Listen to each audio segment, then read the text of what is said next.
Viewers, आप सब रामायण के खलनायक रावण को तो जानते ही हैं। उनके विशाल रूपी भाई कुंभकर्ण को जानते हैं, उनकी पत्नी मंदोदरी को जानते हैं, उनके सबसे शक्तिशाली अति महारथी पुत्र मेघनाद को जानते हैं, अक्षय कुमार को जानते हैं। पर आप व्यूअर्स में से शायद बहुत ही कम लोगों को यह पता हो कि रावण की एक और पत्नी थी और अक्षय कुमार और मेघनाद के अतिरिक्त उनके और भी पुत्र थे जिन्होंने रावण के पक्ष से इस युद्ध में बहुत ही अहम भूमिका निभाई थी। और आज की वीडियो में हम रावण के परिवार के इन्हीं लेसर नोन लोगों को जानेंगे।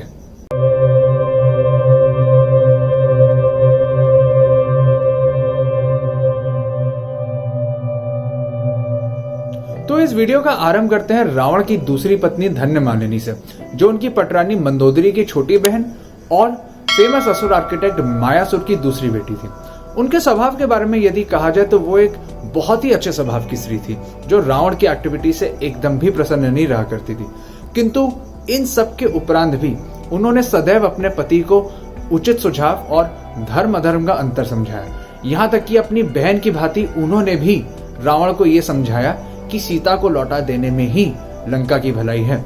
धन्यमालिनी से रावण के 4 पुत्र थे, आतिक्य, नरांतक, देवांतक और त्रिशिरा। और कहा जाता है कि जब रावण की मृत्यु हुई थी तो उनकी चिता पे गिरकर धन्यमालिनी ने अपने प्राण त्याग दिए थे, जिनके उपरांत उनको इंद्रलोक में स्थान दिया गया था। अब बात करते हैं रावण और धन्यमालिनी के पुत्रों के बारे में और आरंभ करते हैं उनके सबसे छोटे पुत्र त्रिशिरा से, जो कि एक शक्तिशाली पुत्र अवश्य था किंतु रावण के अन्य पुत्रों की तुलना में कम शक्तिशाली था। रामायण युद्ध के दौरान उसका सामना हनुमान जी से हुआ था और उसने अपने बाणों से हनुमान जी को बाणों से छेद के रख दिया था, किंतु हनुमान जी को उन बाणों से लेश मात्र भी प्रभाव नहीं पड़ा था क्योंकि वो बाण उनके लिए किसी पुष्प समान थे। ऐसा कहना तो मुश्किल है कि त्रिशिरा का वध आखिर किया कैसे गया था, किंतु इतना ज्ञात अवश्य है कि अंततः हनुमान जी ने ही त्रिशिरा का वध किया था। अब बात करते हैं रावण और धन्यमालिनी के तीसरे और दूसरे पुत्र नरांतक और देवांतक के बारे में। कहा जाता है कि इन दोनों का जन्म पहले सतयुग में हुआ था, जहां इनको महादेव से कुछ ऐसा वरदान प्राप्त था कि तीनों लोक पे इन्होंने अपना आधिपत्य यानी कि कब्जा जमा लिया था।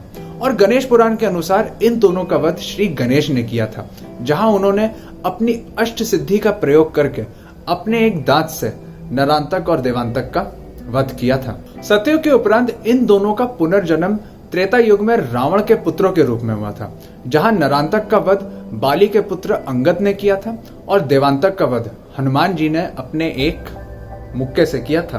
अब आता है रावण और धन्यमालिनी का सबसे शक्तिशाली पुत्र आतिक्य। रावण के सभी पुत्रों में सबसे शक्तिशाली पुत्र था अति महारथी योद्धा मेघनाद, और मेघनाद के उपरांत आतिक्य ही उनका सबसे शक्तिशाली और पराक्रमी पुत्र था।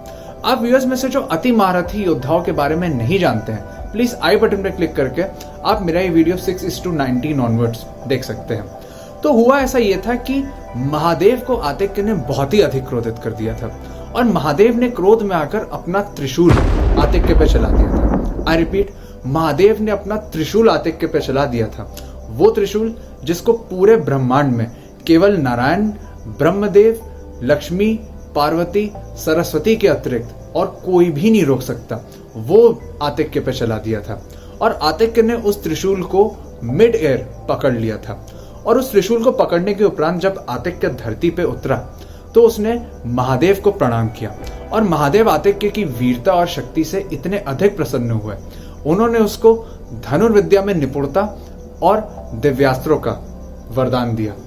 आतिक्य अपने काकाश्री कुंभकर्ण की भांति किसी पर्वत जितना विशाल था और अपने काकाश्री के वध के उपरांत जब आतिक्य ने युद्ध में प्रवेश किया था तो ऐसा प्रतीत हो रहा था जैसे कुंभकर्ण जीवित होकर लौटा है।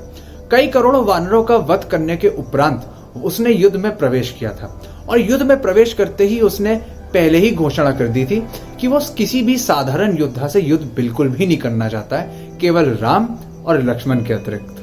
तो लक्ष्मण ने जाके आतिक्य को युद्ध का आह्वान दिया, जहां दोनों योद्धाओं के बीच में बहुत ही लंबा और बहुत ही भीषण युद्ध चला, जहां दोनों के दोनों एक दूसरे के अस्त्रों को न्यूट्रलाइज किए जा रहे थे, किंतु दोनों के युद्ध का कोई भी निष्कर्ष नहीं निकल पा रहा था। लक्ष्मण इस युद्ध में बहुत बुरी तरीके से चोट भी खा चुके थे और ऐसा नहीं है कि लक्ष्मण के बाण आतिक्य तक नहीं पहुंचे थे, किंतु आतिक्य ने ब्रह्म कवच धारण करके रखा था और वो ब्रह्म कवच क्या कर रहा था, लक्ष्मण से मिले हुए सारे बाणों को, सारे वारों को वो न्यूट्रलाइज किया जा रहा था। अल्टीमेटली जब ये प्रतीत होने लगा कि दोनों योद्धाओं के बीच में इस युद्ध का कोई भी निष्कर्ष नहीं निकल पा रहा है, तो देवराज इंद्र के आदेश पर पवन देव ने लक्ष्मण के कर्ण यानी कि कान में आतिक्य की दुर्बलता बताई। और वो दुर्बलता ये थी कि आतिक्य ने जो ब्रह्म कवच धारण करके रखा था, वो ब्रह्म कवच हर प्रकार के अस्त्रों को रोकने में सक्षम अवश्य है, केवल ब्रह्मास्त्र को छोड़ के। और लक्ष्मण ने वही किया, उन्होंने ब्रह्मास्त्र का संधान आतिक्य पे कर दिया। और क्योंकि आतिक्य को ब्रह्मास्त्र को रोकने की विधि नहीं पता थी, तो उसके कई प्रयासों के उपरांत भी ब्रह्मास्त्र रुका नहीं और उसने अंततः आतिक्य का वध कर दिया।